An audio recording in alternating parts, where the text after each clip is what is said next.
On poursuit avec cette investiture sur fond de grosses protestations au village amérindien Espérance de Saint-Laurent-du-Maroni. Hier, Suzanne Claire Poulain devait être intronisée officiellement nouveau chef coutumier. Mais cette désignation ne fait pas l'unanimité. Des opposants se sont fait entendre lors de la cérémonie officielle. Ils ont même bloqué l'accès au village. Suzanne Claire Poulain a ainsi été désignée, mais uniquement par une partie des habitants et le conseil Caligna.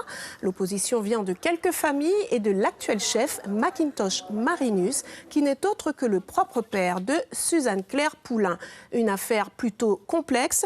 On écoute Silvio Vanderpeel, président du conseil coutumier de Guyane, et le sous-préfet de la ville de Saint-Laurent, Yves Darro, au micro d'Éric Léon.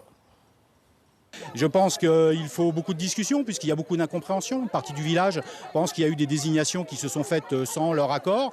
Bon voilà, l'autre partie estime que tout s'est déroulé suivant les rites coutumiers. Donc je pense qu'il faut qu'il y ait beaucoup de discussions entre les représentants des chefs coutumiers Kalina, entre les membres du Grand Conseil et une partie de la population qui estime que les choses ne se sont pas déroulées correctement. Voilà. Donc le fond du problème, c'est que il y a une partie de la population qui revendique un changement au sein du village, disant que le chef coutumier n'assume plus ses responsabilités depuis un certain nombre d'années, donc ce qui freine le développement de ce village.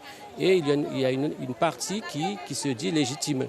Donc maintenant, comment évaluer cette légitimité ? C'est là où se posent toutes les questions. Ça sera de notre devoir de soit se composer en petit comité au sein du Grand Conseil et tout de suite après, de toute façon, enclencher la discussion. Suivez l'info sur Guyana Première, télé, radio et Internet.